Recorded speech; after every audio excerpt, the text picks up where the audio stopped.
Colorado play against the Oregon Ducks this week, and let's just say it wasn't fulfilling at all.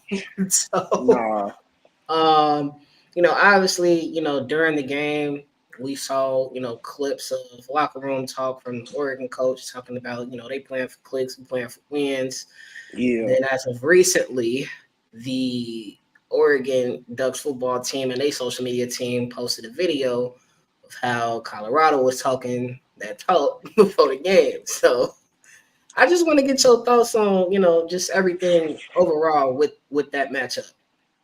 I mean, with the matchup itself, obviously it was a letdown. Everybody thought that game was going to be a shootout.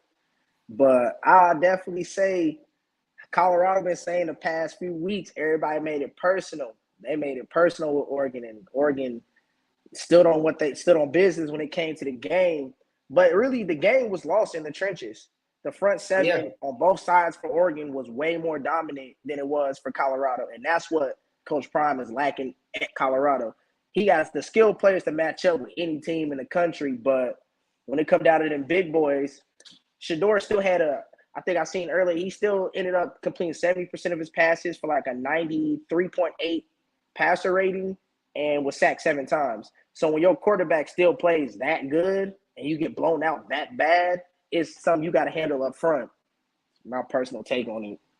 yeah, no, I mean, I feel that, like you said, the weakest part of the Colorado team overall is both the offensive line and the defensive line. And something that I really appreciated and, respected out of Coach Prime, post game was, you know, get me while I'm down now, because this is the worst that we gonna be. And I mean, he being completely honest. Like, the man completely revamped a university and hasn't even been there a full year. They No, he definitely already turned the have program won around. more games. Yeah, they already won more games than what they won last year. And so, seeing that what he has now compared to what he will have next year, I'm only intrigued to see like how many 5-star recruits he's going to have next year. Yeah, Granted, definitely. Travis Hunter sat out due to injury for this game. Not really sure how much of a big difference it would have made. I'm pretty sure it would have had some type of impact, but like you said, it starts with that front seven. That Yeah, front seven on both ends. Like, Shador couldn't really do what he's capable of doing because he didn't have the protection that he should have had, yeah. and the I defense couldn't stop the run for for Nothing, for nothing. nothing. So But I personally feel like whatever Oregon's head coach was telling him all week worked. And then when he yeah, told him in the locker room right before the game, like it's sad to say because you have seen Colorado go out there and the first week they dominated. That next week it was a dogfight game. But it's like you seen Colorado go out there and show they can play. But when he said about playing for clicks, it made sense because it's always something that come out to the media that week that like is Colorado based. Whether another team says something, whether they saying something, it go back and forth. So I feel like what he said then just was the last thing that was like Oregon's like, all right, it's just gonna be that. I feel like the only thing about that comment that I don't agree with is I feel like he tried to make it seem like it was a negative thing that Colorado has so much traction coming to them now because of Coach Prime. But when reality, if you really look at how he is as a coach and how he cares about not just the team, and obviously he has a couple of Yeah, his own kids on the team, but just how he cares about the program in general. Like, outside of you being a great football player, I want you to be a great man as well. yeah, And so, if that attracts attention, then that means he's doing something right. literally. I seen something that said a lot of coaches be wanting to say what Coach Lanning said. So it's like you got all of college football. I think it was on. I can't remember where I seen it, but it was a source that said one of the coaches was a coach at college football was like Lanning speaks for a lot of us. So it's like they waiting on the downfall of Coach Prime of Colorado, which is just crazy Yeah, because it's like all he gonna do is go up. When he signed that deal, every commit he had to Jackson State flipped. Every 4 and 5 star commit to other schools flipped. And then he's been getting constant 4 and 5 star recruits in every class since then. So you Yeah. praying on his downfall, and all he doing is up in the program. And then on top of that, with the Pac-12 finna disperse, Colorado finna take over. Just if they stay, if they go, wherever they go is. Mm-hmm. Yeah, I mean, this program is definitely gonna be, in my opinion, probably the new Alabama, just because of the effect of Coach Prime. Like he has the ability to pull the best out of players. He wants the best players to come there and be their coach, and he's a really good coach, and he's shown that. He's shown what he can do, for everybody that has the ability Man, to play for him. he's So won everywhere he's went. When he was coaching high school, exactly. state championships. He went to Jackson State, turned the program around. So it's like y'all praying on a downfall of a player who knows how to coach. Yeah, that's true. Another thing, just to kind of veer off of Colorado, another one of the big games of last week was the Ohio State versus the Notre Dame game. Honestly, that game was very low scoring. I was not expecting that. I mean, ultimately, it literally came down to the last 15 seconds of the game, and Ohio State pulled out with, last minute touchdown. Yeah. I don't know if you caught much of that game, but I can't remember the DB's name for Notre Dame who was guarding Marvin Harrison Jr., but he held his own pretty much the entire game. That was a matchup to watch, but at the end of the day, Ohio State, proved to be the superior team and did everything that they needed to do to get the win.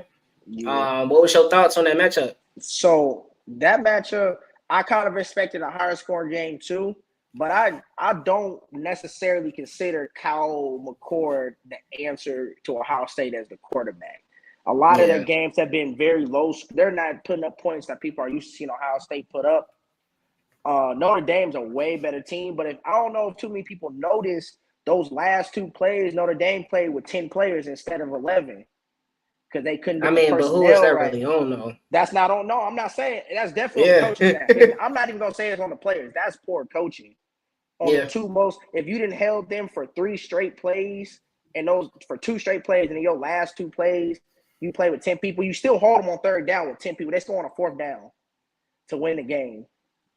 So something like that's just poor coaching, but I feel like that's a big step for Notre Dame because a lot of the Notre Dame stuff was they could never win the big games. But if we're being honest, when it came to Ohio States and Michigan and teams like that, they were never really in them to begin with. Yeah. So the fact that they took Ohio State all the way down and it became a team with the ball last type of game, that speaks volumes to how they're playing. Sam Hartman is number 1 in the nation in passing touchdowns and passing yards. So Yeah, I honestly, think the they're way going to that end up game doing ended is fine. how I expected the game between Colorado and Oregon to end. I felt like that was supposed to come down to Definitely. the wire, but that's not how it panned out. But needless to say, that game was a very interesting game to watch. Ohio State versus Notre Dame. I caught the tail end of it because I was watching other games, trying to stay in tune with all of the action going on in college football. But Yeah. hey, it is what it is, But Notre Dame has another big game coming up. They're playing against Duke next week. Duke has been a surprising team this year so far. So I'm trying to see, how you think that game is going to be because quarterback for Duke has been balling these Yeah, first couple of the weeks. quarterbacks for both teams are good. Duke's bread and butter is their defense. Their Mm-hmm. defense is holding teams to not scoring. They now getting a lot of points scored on them. They causing turnovers. They got a surprisingly good secondary, which is what they're gonna need because Notre Dame's receiving core is young. Their best receiver right now is a true freshman. Young, but their receiving core is Yeah. young but good. And you got Sam Hartman, who over his career has done nothing but throw touchdowns, throw for crazy amounts of yards, and win football games. I think that game is going to come down to a very close. It's going to be a close game. Now, that's the game I think is going to be a shootout. If it's one game this week that'll be a shootout, I think that's the game that's going to go back and forth. But it So also you has a think chance to be you're low going to take scoring. the over on that, the over 44.5? I don't know if I'm going to take over 44.5. I'll take that because I can see both them teams scoring at least 28 points each. I feel like that's going to Mm-hmm. be which defense gets the most stops, which defense Okay. can limit because at the end of the day, you can get stops, but a stop can consist of you making them kick a field goal. How many times can the defense go and get stops and there's 0 points come out of it? Is what I think it's going to come down to. Yeah. I mean, I feel like that one is going to come down to what defense shows up the most. I think offense is there for both teams. It just depends on what defense is going to show up the most that way. And then, another big game that's coming up next week, obviously the talk of the town, USC versus Colorado. We finally get that Caleb Williams versus Shedeur Sanders matchup. Shout out to Shedeur. we gonna see how that goes. I don't know if you saw the news, but there was a video that came out of Deion Sanders talking to the team and reading a text message from Travis Hunter, basically saying, "Hey, I need to play next week, and I'm not taking no for an answer." First you gotta tip your hat to the kid for having that dog mentality, wanting to be part of big games like that. But you also got to tip your hat to Coach Prime. Like, he's very understanding of what's at stake here, what this game atmosphere is going to be like. But going back to how he cares so much about his team and, outside of the football world, how he cares so much about them as men, he told him, bro, this game not that important. Like, you're going to be better. You're going to be better than what I was. And because I see that potential in you, I'm not going to risk your future and put you in a game too early when you're not 100% healthy. Yeah. So as much as I would love to see Travis Hunter be a part of this matchup, definitely, it's not going to happen. And, I mean, again, like I said, you got to tip your hat to Coach Prime for making that tough decision. Because let's be real, that's a tough decision. You got one of your best players, one of your top recruits since you've been a college football coach, telling you, I got that dog in me and I want to play in this game. I can't have nothing bad else, anything else that happened prior to. I don't want anything more extreme to happen to you. And you got to respect them for that. But, outside of Travis Hunter, the rest of Colorado got to step up. Definitely. I'm not going to lie, they got humbled by Oregon. They really got humbled. They, we the big dogs. We coming. Our time is now. Yeah, all of that may be cool, but 6 points, that's what y'all put up. Yeah. I mean, you gotta be better. You gotta be better. The O-line and the D-line really have to take some time to themselves and reevaluate, okay, what did I do wrong that had us looking so terrible? Definitely. Because your quarterback getting hit 7 times is unacceptable. And that's for any team. But and we both know Shedeur Sanders is a pocket passer. He wants to sit in the pocket and make a play. Oh, yeah. Definitely. He can't sit in the pocket if he ain't got nobody protecting him. Literally. My personal opinion on the Travis Hunter part is, like you said, you tip your head off, you respect it, because at the end of the day, that's what he came to Colorado to do, is playing those big-time games. Mm-hmm. But he got to think about himself and the team, because the team going to need him further in the season too. It's too big of a risk if you go out there not 100%, especially with what happened and something worse happened. And then on Deion's part, you commend him for not letting him play, but he's also thinking long term. Travis Hunter can't lead this year to the draft, no way. He got another year of eligibility. He has to play another year. Deion Sanders came there to win national championships. He didn't think he was going to win one this year. His goal right now is to get to a bowl game, which they'll do. But when you think of long term, the team gonna need him in the future of the program rather than just that game. And as much as a big piece of Travis Hunter is to that team, I don't think him playing or him not playing makes a huge difference. But him playing doesn't win or lose in that game either. Yeah. Because if he is playing, USC is just gonna game plan around stopping him, and it's gonna be we gonna take him out of the equation on offense. And y'all gonna have to beat us with somebody else, which they can. You also gotta think about the factor of him being a defensive player as well. He's on both sides of the field, so true. He can definitely take away their top target if he's 100%. But here's where USC has Colorado. Travis Hunter can definitely take out their top target. USC has one of the best receiving corps in college football. That is also true. And Caleb Williams is big. You could take my top target. Cool. I'll have another receiver go for 150 yards. Mm-hmm. when you got that many offensive weapons at receiver, and this isn't even, and USC can run the ball. They have the O-line to run the ball Mm-hmm. and the running backs to do it too. They have an all-around complete offense. Where Colorado would have had them was when their defense is on the field, because USC's defense gives up points, and they just kind of rely on their offense to outscore teams. Yeah, I mean, again, just like this Oregon game, I feel like it will boil down to the offensive line and defensive line of Colorado. So, like you mentioned, the offensive line of USC is strong enough where the running game will be an issue for Colorado. In my opinion, from what I've seen in these first 4 games, their defensive line is not capable of stopping a run against anybody. Not at Let's all. just be real. Every team they've played has been able to run the ball on them. Yeah. So I mean, just being real with that. And then, it just kind of goes back to Colorado, like their offensive line. Like you guys held up a good game against TCU. Y'all did a good job against Nebraska. I mean, it's Nebraska. They weren't really a dominant They NFL didn't have a good quarterback college either. football. Yeah, they didn't have a good quarterback at all. We're not going to talk about that. But anyway, Colorado State, that was a dogfight. In my opinion, it shouldn't have been. No, that was a game where I feel like they let They the let their emotions get too high. And all exactly. that stuff they did before the game. When you playing teams you know you're supposed to beat, you have to remain within yourselves, because you know you're supposed to beat them.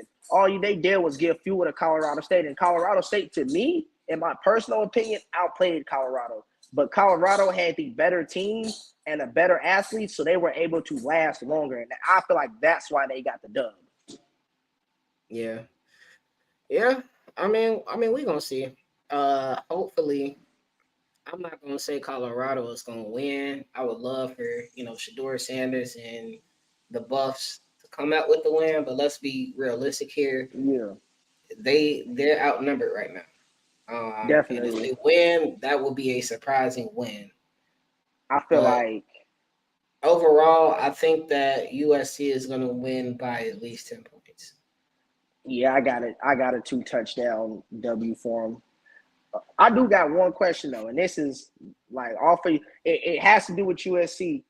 I don't know if you Mm-hmm. paid attention to the rankings, but USC won. They're still undefeated, but they dropped from 5 to 8. But for somehow they still got Florida State in the top 4 after 2 close wins against teams I feel like they should have definitely beat by more. Clemson to me is not as Yeah. good as Florida State made them look. And then a close win to Boston College is. I mean, so I'll give you this. I watched the Florida State versus Clemson game. Clemson obviously has the respect due to their track record and what they've done Definitely. along the years. And I mean, they had that loss against Duke, obviously at the beginning of the year, but since then they actually have been balling. Um, Definitely. and I think what messed them up in that game was terrible play calling towards the end of the game. That put them in position to actually lose. On top of the biggest play of the game, which was basically a forced fumble by a DB who popped the quarterback, recovered the fumble, and took it back for a touchdown. Outside of that, it wasn't really like a Yeah. high scoring game. But when it came down to it, that them high pressure moments, Jordan Travis stepped up and he did what he Definitely. was supposed to do. He delivered, some really good passes to his receivers and put them in position to win that game. Yeah. But I do agree that some of those other games that were close, it should have been blowouts. But one thing I've learned about college football, it's very unpredictable. You don't know what day, what team is going to show up and prove, hey, we might be a plus 500 underdog, but we gonna Yeah. play like we the favorite, Yeah. and that's just how some of these teams have been playing so far. I don't necessarily disagree with Florida State being 4, because I will agree with you. Outside of that close win with Boston College, Florida State right now does have one of the tougher schedules of games they've played by who they started out with and all of that. I can't wrap my head around the USC dropping to 8. Now I know they ain't necessarily played nobody, but that's still a 4-0 team who's not winning their games, who's winning their games with big margins. I would have Well, kept them at 5. to be devil's Or advocate, the most recent game they had was against Arizona State, and that actually was a dogfight up until like the last 8 minutes of the game. They won I by 2 agree. touchdowns, but Arizona State, who's unranked, was like, "Nah, y'all not finna just come to our stadium and punk us." And they actually balled out. But And it's Caleb Williams was crazy. Caleb Williams in them last Yeah, couple of minutes, and that's why the ending score was 42-28. But yeah. I completely agree. I don't think they should have dropped that far. You also got to take in consideration Michigan, who's ranked number 2. They haven't really played anybody. They won't play anybody until November, which is when they'll play both Penn State and Ohio State, which is I got them probably the losing. toughest I part. got them losing one of those. I got them losing against Ohio State. I had them losing against Penn State. I think they'll beat Ohio State again. I don't know. I My feel like Ohio State is holding on to that last loss from last year. definitely, That was bad. yeah. But my You thing remember that is, game? How I remember that game? It was bad. yeah. So while we just on the topic of rankings right now, I feel like the rankings is just kind of messed up because I don't see how you don't have Washington in the top 4 right now. Yeah, Penix Well, Jr. what? has been balling. Yeah, Penix Jr. He's the Heisman favorite. He's He has going been balling. crazy. I meant to bring him up earlier, and I'm so glad that you did. What he's doing right now, Washington. Actually, he's my favorite to win the Heisman. I He's understand mine people too. want Caleb Williams to repeat, but He's outplaying it's like Caleb Williams. the thing is, yeah, he's outplaying Caleb Williams, and what we're accustomed to Caleb Williams doing, what he was doing last year, which is why he won the Heisman. I don't think he's been playing at that caliber so far this year. Because I He's feel been like he playing hasn't well. had Don't get to. me wrong. But Yeah, I feel like he hasn't hasn't had to. They haven't played nobody yet. That's A. But B, he last year's receiving room wasn't nearly as talented as the one he had. At this point, they are like if you carry a roster of 53 that travel, you're gonna have like 10 receivers. USC can literally go and play 10 deep in a receiver room and not lose a step. Yeah. There's not too many college football teams that can do that. So he's like, he ain't got to do too much when 95% of the time you look up, your receivers got 5 yards of separation every time you throw in the ball, or they going to make all them contested catches. I'll say this since we're floating around the topic of the Heisman, for me right now, my top 3 in this particular order is Penix Jr., Caleb Williams, and Shador. And the only reason why I have Shador in my top 3 over other quarterbacks and any other phenomenal player in college football is the fact that he has put up crazy numbers with a terrible offensive line. I would agree. And with those crazy numbers, they're 3-1. Yep. The only change I would make is honestly, and this may be like people may try to ridicule me for this one. My top 3 would be Michael Penix Jr., Sam Hartman, and Shador. I have Caleb in my top 4, and it's only because Caleb is doing what we expect Caleb to do. He's not really wowing nobody. You expect him to go and play like that. Yeah. Now, Sam Hartman is playing how he's always played, but a lot of people are now seeing it because of the school he's at. And Notre Dame plays a lot of those primetime games. What school did he transfer from again? Wake Forest. Okay. But when he was at Wake Forest, I think, if I'm not mistaken, he only lost like 5 or 6 games in a 4-year span. And he had missed a year having to have a surgery that pretty much put him out of football for a year. Mm-hmm. And then he came back and was still the best quarterback in the ACC. And that's playing with all them ACC quarterbacks. I think Clemson had DJ at the time. I think they traded him out for like Cade Klubnik. So he is like, he's been playing this way. But when you play at a school like Wake Forest, nobody really looks at that for football.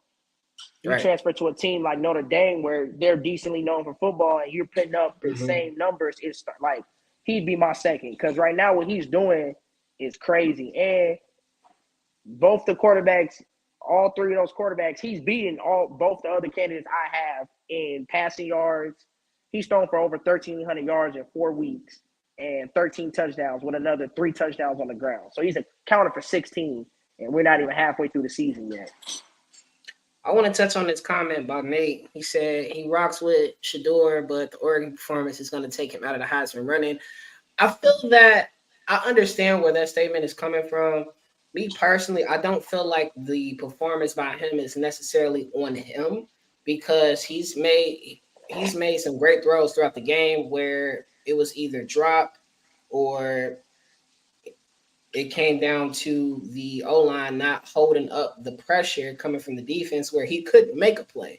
So with what was attainable, he was able to produce up, for certain plays, but after that, it was just like he didn't have the opportunity to make the plays, or if he did make the play, the receivers bailed him out. I don't think that took him out of the Heisman running. And my reasoning behind it is if the numbers he put up them first 3 games was unreal. The first game was crazy. But I'm talking about his first 3 games was unreal. What he did in that Colorado State game, going 98 yards, was what I'm going to call his first Heisman moment. Because he's going to have others. What did he say? Tom Brady mode. You That's can't. what it looked like. At the end of the day, he only had 10 incompletions, had 159 yards, had completed 70% of his passes, and had over a 90 QBR. Mm-hmm. Even in a loss, it's quarterbacks that won that didn't put up those numbers. That is very true. And you got to look at who he's playing. Oregon's defense, they got a defense. They front 7 won that game, but they secondary was sticking to his receivers like glue. They secondary was clamping. And all I'm going to say about Shedeur is watch how he take this loss and watch what he do. Even if they lose against USC, watch the numbers he finna put up. You feel like he'll have better numbers than Caleb Williams? I don't think he'll have better numbers than Caleb Williams because Lincoln Riley almost makes it impossible to have better numbers than Caleb Williams. By the way he runs everything in that offense is Caleb has been in the offense since he was at Oklahoma. So now it's like, I'm giving you the play, but I'm leaving everything else up to you. Yeah. You can check out of it. Everything they do is almost an RPO. So all Caleb Williams got to do is feel like he got the advantage. He's going to throw it. And outside of that corner, number 3 for Colorado, I can't remember his name. Outside of him, Cooper. Cooper. Outside of him, whoever they had playing corner on the opposite end was getting torched. And they was on a rotating system, which means you didn't have 2 corners that could go over there and hold that side down. Yeah. So what you finna do against a more powerful Troy Franklin? He had himself a hell of a game against them DBs. My point, and every receiver, Troy Franklin is Oregon's best receiver.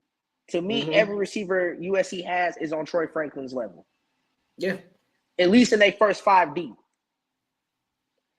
We're gonna see, man. I hopefully it's a better showing than what they did against Oregon. If they want to take something personal, they need to take that very personal. The front 7 needs to go on and think about why they playing in the Pac-12 and why they playing FBS football, because what they did in Oregon was terrible. You know who also needs to take their loss personal? The Chicago Bears. See, now I thought you was gonna leave this topic out of there. I didn't even think you want to get your feelings hurt today. I've been seeing too many comments, talking about John, where's your Bears gear?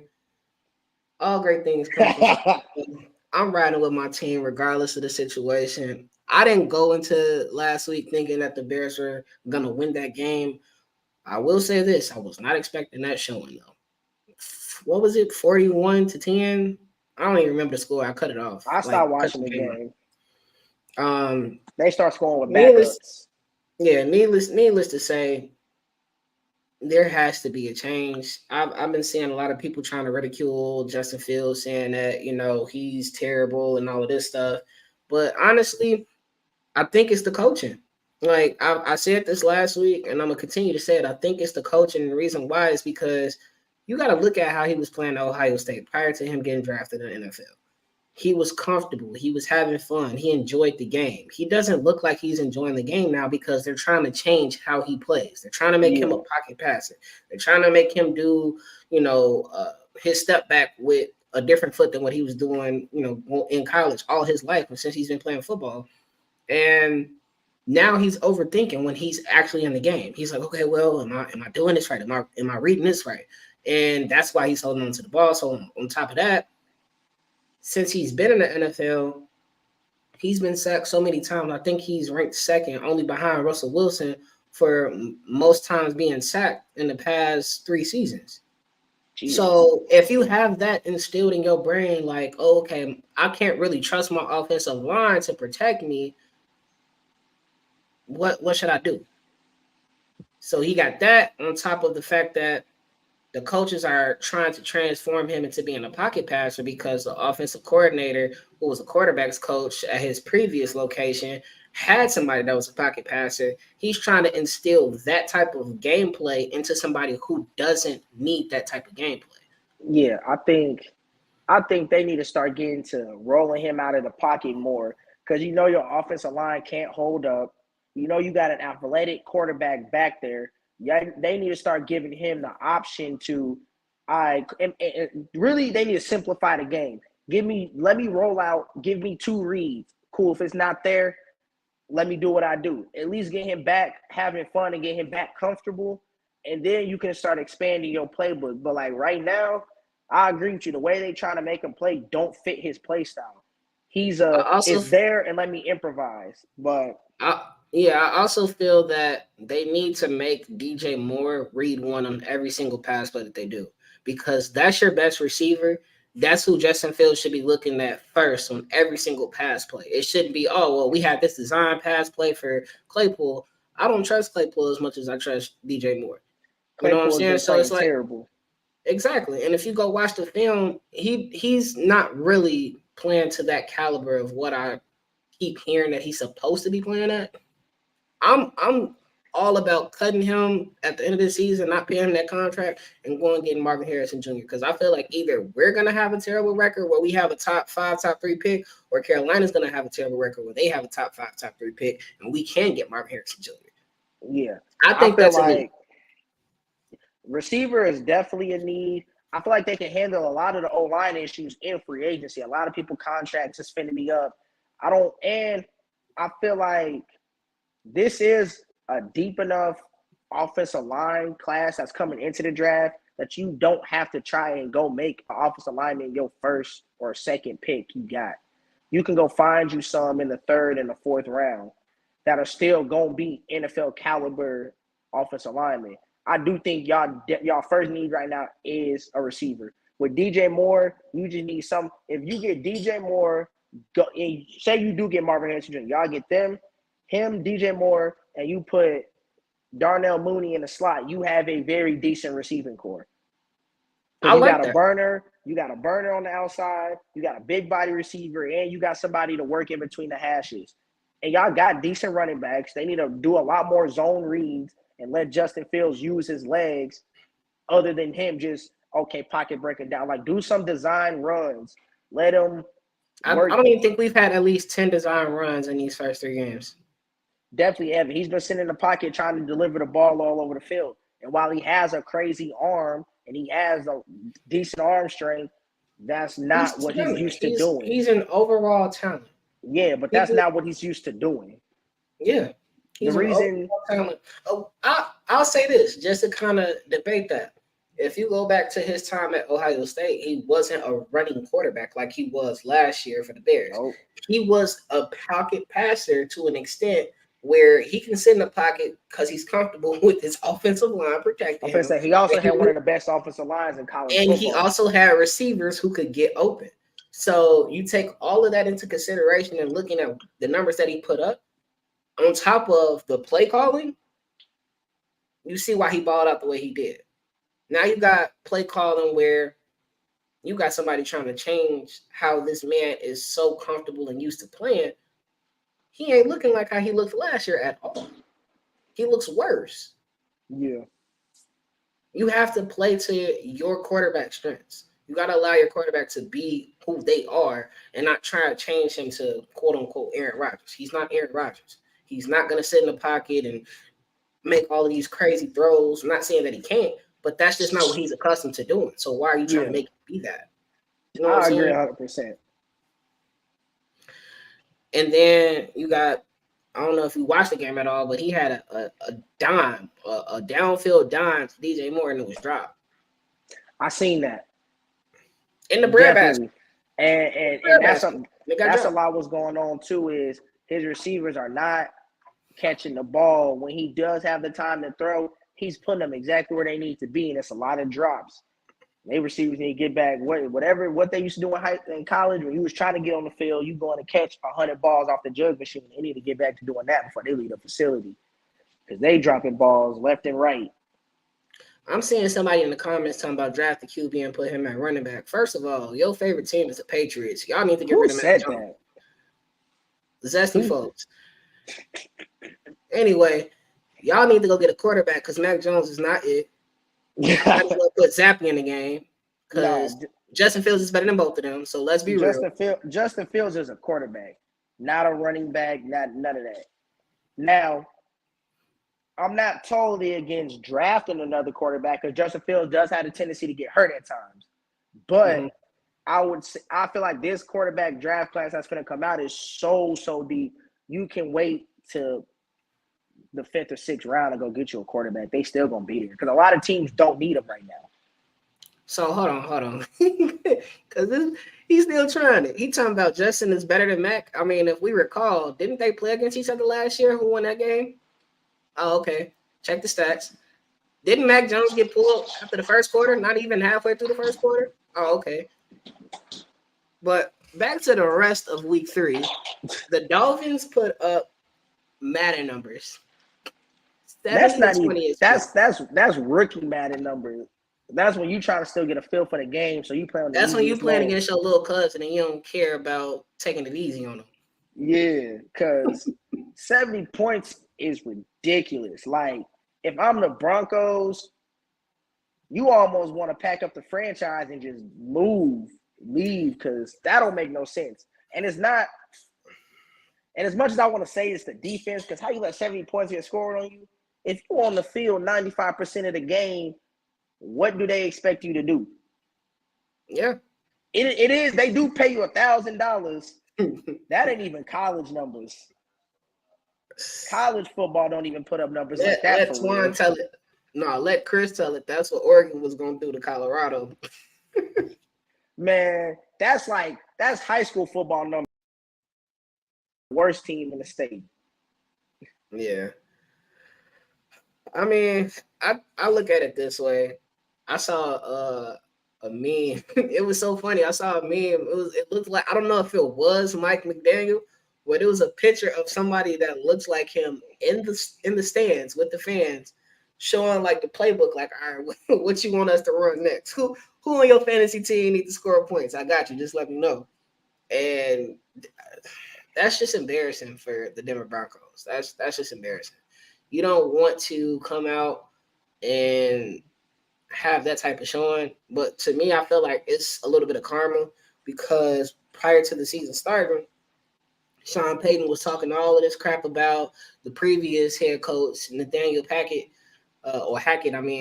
and his tenure at Denver for being their head coach and how that turned out. You started off 0-3. So what does that say about you as a coach? You know what I'm saying? Like, you talking all of this mess about a previous coach and how the program looked when he was there. How is it looking with you there? You haven't really made any changes. You haven't won a game yet. So you're not in the position to talk about somebody else. You have to win a game first. That's at true. At least at this point, Hackett had a win after 3 weeks. Yeah.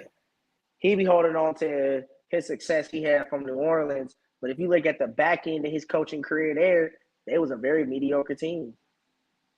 Yeah. Without a quarterback. Then he left, and now he with the Broncos, and they not doing nothing. But the Saints is what, 2-1 now? 2-1? 2-1. Because they beat the Titans. and the Panthers, and they fumbled the bag this last game. They They could have definitely been. did because they They had fumbled that the bag game against the won. Packers. They did. And then, I mean, I don't want to say it's Derek Carr's fault that, he got hurt and got pulled out the game, but that defense allowed 18 unanswered points. You ain't never gonna win a game with 18 if you allow a team to go score 18 unanswered. And But then you it don't also score falls, 18? it also falls on the offense where you got to at least go down and get 3 every like. What a lot of people don't understand is once they in the NFL, once you build a lead, even if a team start coming back, if you could go down and at least get a field goal every time, or at least 60% of those times you got the ball, you're still going to end up winning the game because you make it a bigger lead every time. Yeah, that's true. I mean, you also had those were pretty much the biggest games that stood out the entire week. The Chargers and the Vikings game, I said that. Ardot said it in the previous episode that was going to be one of the games to watch, and it literally came down to the last minute. Chargers ended up getting their first win. Vikings are still 0-3, just like the Bears. The Seahawks beat the Panthers, which, I mean, I feel like everybody saw that happening. The most surprising win, I think, for me was the Cardinals beating the Cowboys. Cowboys weren't themselves. That is And all. I feel that people just looked at the Cardinals and like, oh yeah, this is gonna be the worst team. Kyler Murray is not playing. They're gonna tank for Caleb Williams, this, that, and the third. They went out there and like, no, we're gonna win at least 1 or 2 games this year. And they did it against a really good team. So, in my personal opinion, Josh Dobbs is not as bad as a quarterback as everybody tries to make him seem. I'm not saying he's one of the best, but Josh Dobbs is by no far a bad quarterback. That's A. And that secondary for the Cowboys looked like they didn't know what to do with Trayvon Diggs out. And they're going to have to figure it out because he got a torn ACL, so he done for the year. Yeah. So they're going to have to figure out what they're going to do in the secondary because as good as the front seven is, the front seven is not always going to get home, which means they need that secondary to be able to hold up. Yeah, that is true. I mean, we're going to see. I'm not necessarily sure who they play next. Let me look at their schedule really quick. They play the Patriots next. I'm pretty sure that should be an easy win. But you never know. People would have thought the Cardinals was supposed to be an easy win for them, and we saw how that turned out. But yeah, we'll see. So looking at week 4, now that I'm talking about it, we have a Thursday night game against the Lions and the Packers. What's your thoughts on that? I feel like that's going to be a close game. They got the line at -1.5 in favor of Detroit.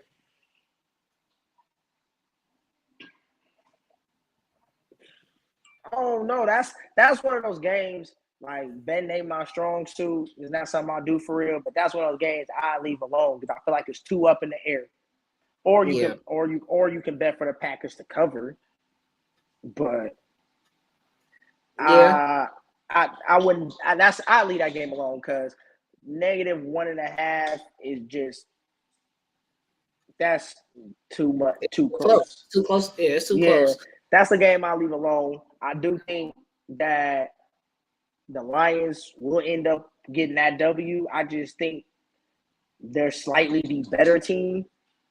But yeah, I think the money line last time I looked at it was -124 for the Lions and +108 for Green Bay. So literally it can go either way. I think the over/under was 44.5 or 45.5, one of those. I also think it boils down to if Aaron Jones and Christian Watson is going to play, because those are 2 big offensive weapons that Jordan Love has been missing these past couple of games. But the Packers been getting it done with them rookies. Jaden Reed he stepped up. Man, I remember playing with Jaden Reed in high school. We played on the same 7-on-7 team. That dude was a dog then, and all he did was get bigger and better. He's a problem.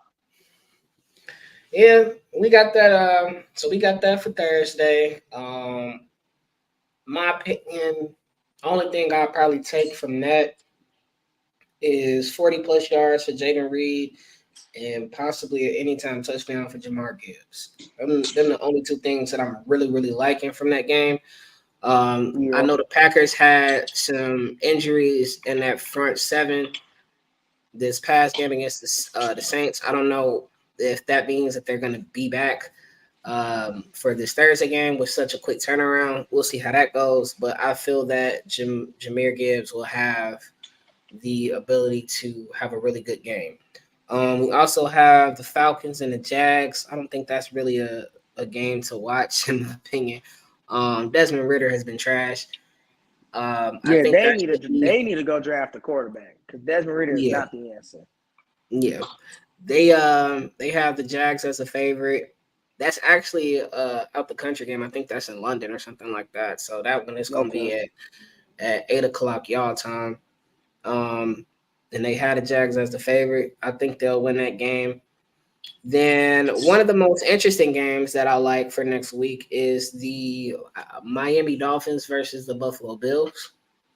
I'm interested to see that game only because the Dolphins have really been playing at Super Bowl contending level with the absence of one of their big offseason signings in Jalen Ramsey.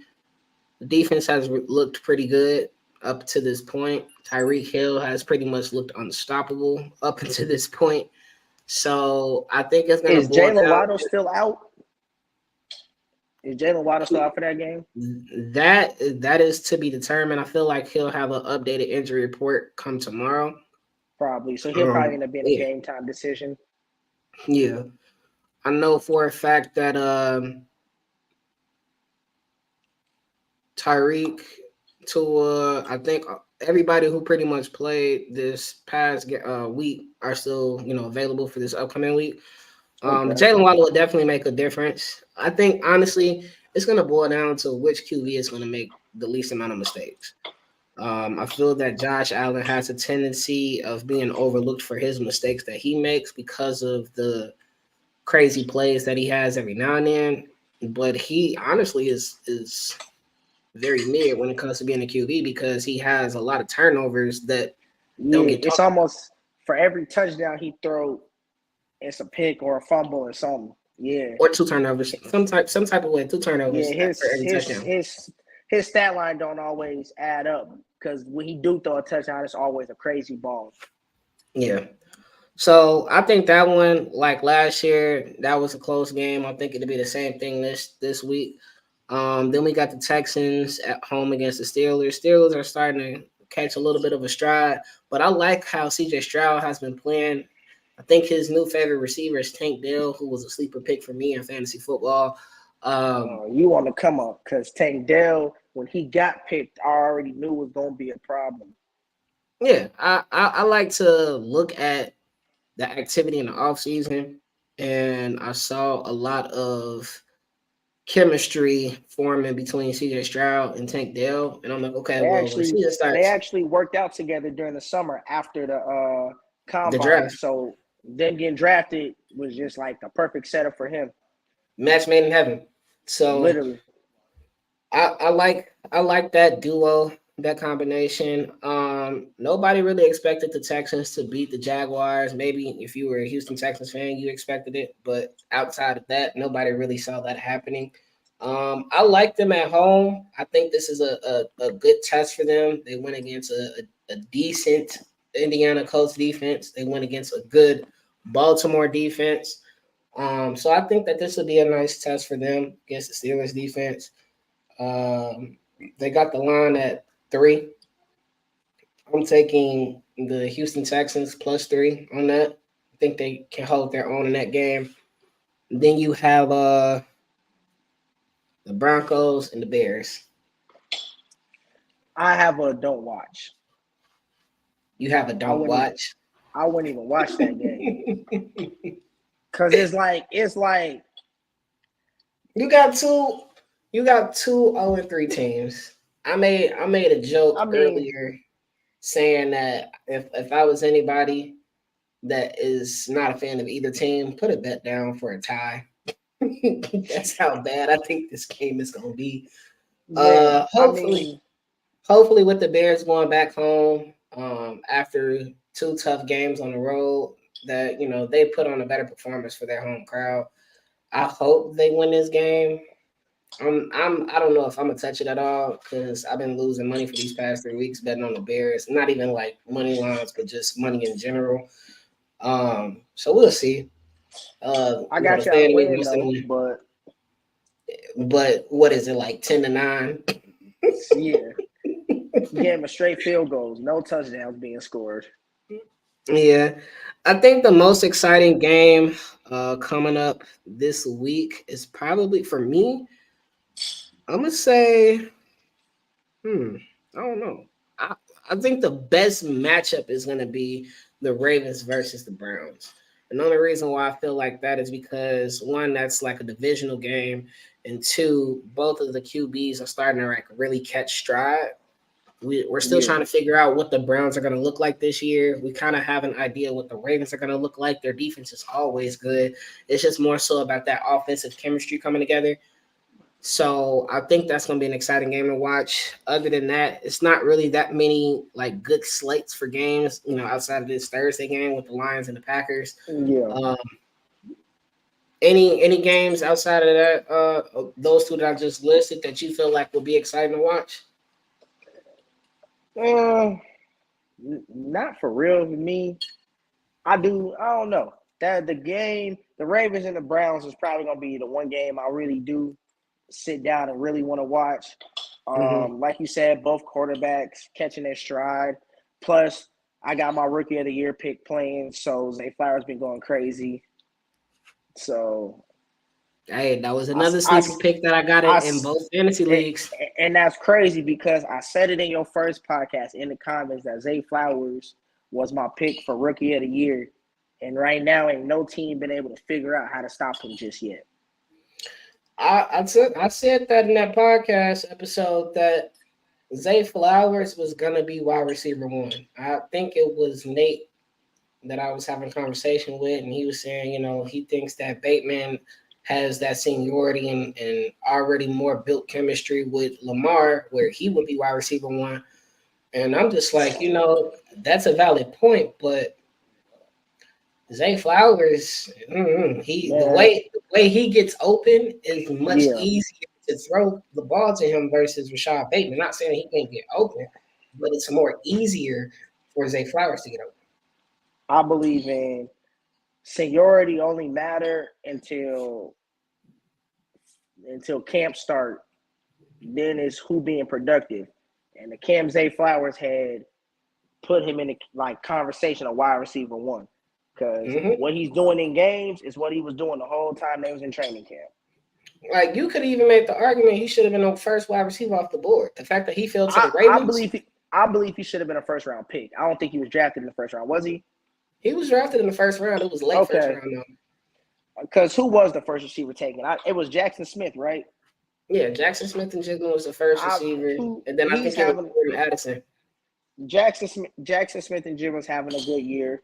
Jordan Addison's having a good year, but I feel like Zay Flowers didn't get picked because of where he played.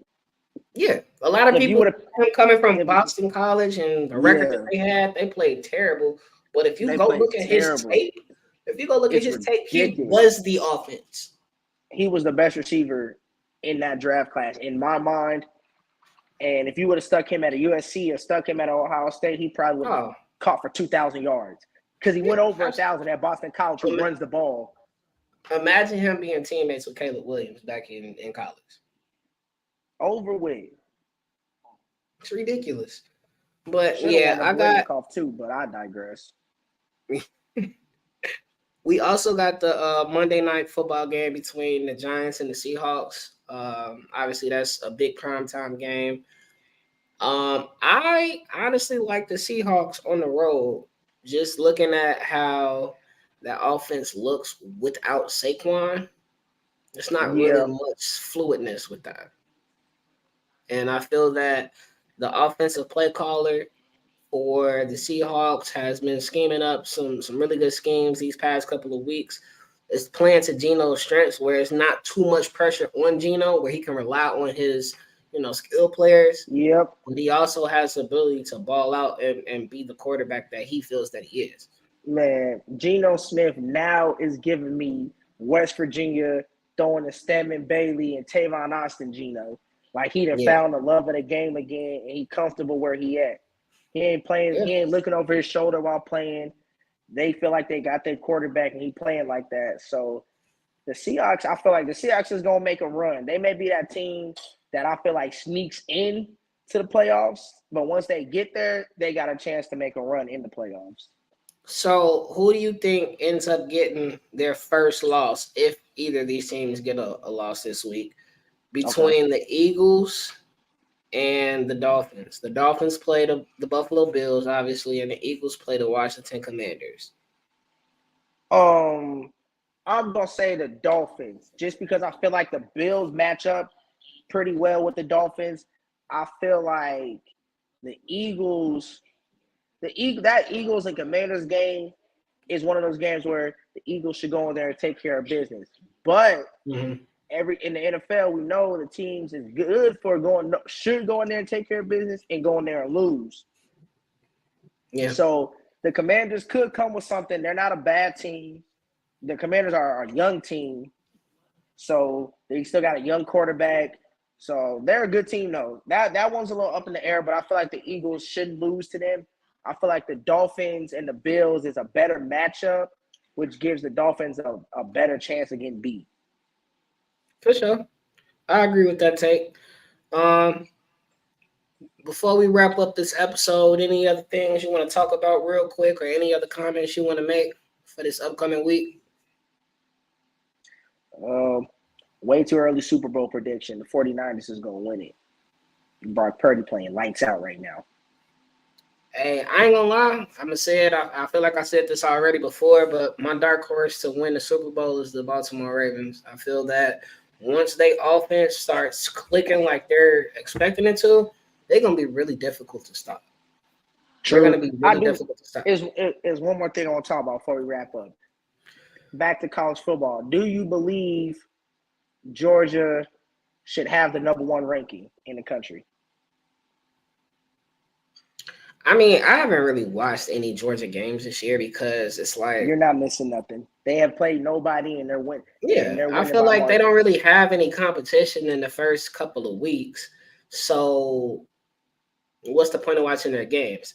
I feel that they haven't really played. I feel that the top two teams, Michigan and Georgia, haven't really played anybody worth talking about. So, I mean, I get that based off of the rosters from last year compared to this year, they are the two teams with the most people, I guess, that came back outside of like Ohio State and maybe USC.